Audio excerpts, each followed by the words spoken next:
তো hello guys, সবাই কেমন আছেন? আশা করি সবাই ভালো আছেন, আমিও ভালো আছি। তো অনেক দিনের পর আবারও একটা নতুন ভিডিও নিয়ে চলে এসেছি। আপনারা দেখতে পাচ্ছেন এখানে মাংস হচ্ছে। তো আমি বাবাকে বলেছিলাম যে অনেক দিন মাংস হচ্ছে না, আমি জাস্ট আগের দিন বলেছিলাম, তারপরে দেখলাম। আর এটা রাত্রের ভিডিও, এটা কোনো সকালের ভিডিও না, যার কারণে কোনোভাবে আমি ইন্ট্রো দিতে পারলাম না। তো যাই হোক, আপনারা একটু মানিয়ে নেবেন। আর আমি আগের দিন বলেছিলাম যে বাবাকে এমনি মাংস করব বলে, কিন্তু তার পরের দিন মাংস নিয়ে চলে এসছে রাত্রে। আমাকে কিন্তু জানায়নি। এমনি মাংস হলে আমাদেরকে জানায়, কিন্তু সেবারে একবারের জন্য ফোন করেনি। তো যাই হোক, অলরেডি মাংসটা চলছে এখানে। আর আপনারা দেখতে পাচ্ছেন এই যে রেডি হয়ে গেছে। কালারটা দেখো গাইস, কত সুন্দর হয়েছে। তো অনেক দিনের পর মাংস যেহেতু হচ্ছে, এমনিতে ভালো লাগে। আর এমনি আমার ভাতের থেকে এমনিই আমার মাংস খেতে ভালো লাগে, ভাতের সাথে আমার ঠিক ভালো লাগে না, এমনি খেতে ভালো লাগে। তো যাই হোক, এখানে কালারটা দেখো। আর এদিকে মা ভাত বাড়ছে সবার জন্য। আর এটা রাত্রে সবাই একসাথে খেতে বসবো, ভাই আছে, বাবা আছে, আমি আছি, একসাথে সবাই খাওয়ার জন্য। আর এখানে দেখো কত মাংস হয়েছে, 4 জন খাবো, তাও 1200 মতন মাংস আছে। তো যাই হোক, এখানে পুরো দেশি মাংস এটা। আর কালারটা দেখো, এত সুন্দর হয়েছে। আর সত্যি কথা বলতে আমার মা রান্নাও করে খুবই ভালো রান্না করে। আর দেখুন গাইস, কত সুন্দর লাগছে। কমেন্ট করে জানাও যে কারা কারা মাংস খেতে পছন্দ করো। আরও কি কি আইটেম হয়েছে সেগুলো আমি আপনাকে দেখাবো। এখানে ঢাকা লাগিয়ে দিচ্ছি, দেখতে পাচ্ছেন ঢাকা লাগিয়ে দিচ্ছি। আর সেদিকে কি হচ্ছে, এদিকে ভাত বাড়া চলছে।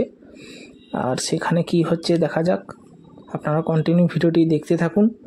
আর অলরেডি আমি খেতে বসে গেছি। এখানে কি কি আছে, আলু ভাজা আর পেঁয়াজ নিয়েছি। তো আমার মাংসের সাথে পেঁয়াজটাই আমার খুবই ভালো লাগে। আর এখানে দেখো গাইস, আমি মাংস নিয়েছি, এইটা দিয়ে আজকের রাত্রে খাওয়ার। আর এইদিকে স্যালাড আছে, শসা আছে, এইটা দিয়েই হচ্ছে আমাদের রাত্রের খাবার। তো কারা কারা মাংস খেতে ভালোবাসেন সবাই কমেন্ট করে জানাবেন। আর এটা পুরো দেশি মাংস। আর দেশি ছাড়া আমার ভালো লাগে না, ব্রয়লার হলে তো আমি খাবোই না। দেশি হলে তাও 2 পিস 3 পিস খাই, কিন্তু ব্রয়লার হলে খাবোই না। তো দেখো গাইস, আমি অলরেডি এখানে মাংসতে হাত দিচ্ছি।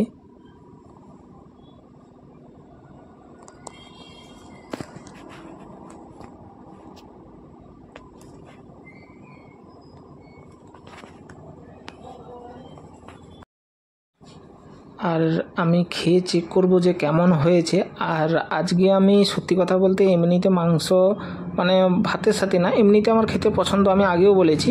কিন্তু যেহেতু আজকে দেরি হয়ে গেছে, কিন্তু আমাদেরকে তো জানায় না যে আজকে মাংস হবে, তাহলে আমরা তাড়াতাড়ি কাজ থেকে চলে আসতাম। তো যাই হোক, আমি এখন ভাতের সাথে মাংস মাখাচ্ছি, দেখতে পাচ্ছেন। আর এত গরম, সঙ্গে সঙ্গে হয়েছে। তো আমি যে 2 পিস চেক করব তার কোনো উপায় নেই। তো সঙ্গে সঙ্গে ভাত বাড়াও হয়ে গেছে, আর রাত্রিও হয়ে গেছিলো। তো যার কারণে সরাসরি আমরা খেতে বসে গেছি।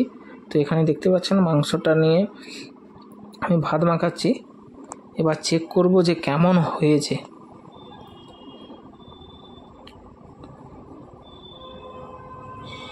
দেখো, সত্যি কথা বলতে যে আমাদের বাড়িতে হয়েছে বা মা রান্না করছে বলে যে বেশি বাড়িয়ে বলবো তাও নয়। আর সবসময়ের জন্য মা কিন্তু ভালোই রান্না করে।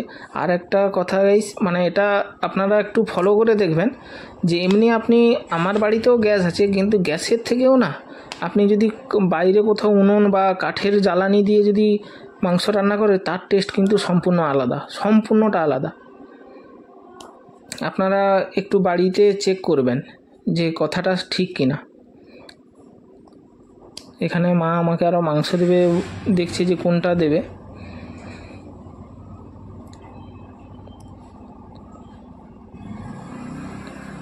তো আপনারা কমেন্ট করে জানান কে কি মাংস খেতে পছন্দ করেন।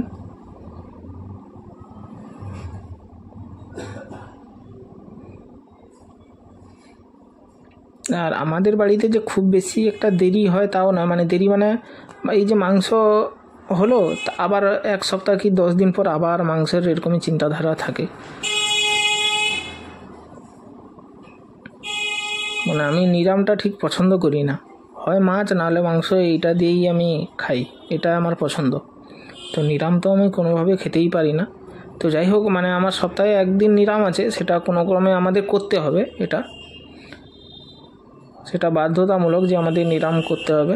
তো যার কারণে সেই দিনটা নিরাম থাকে, আর না হলে মাছ, না হলে মাংস, এরকমই। আর যখনই হয় মানে অনেক, আমাদের ঘরে মাছ এলেও অনেক, মাংস হলেও অনেক, মানে কম কোনো হয় না। মানে 1 কেজি 1200 নিচে কোনো দিন কোনো মাছও আসে না আর মাংস আসে না। তো ভিডিওটি কেমন হলো সবাই ফলো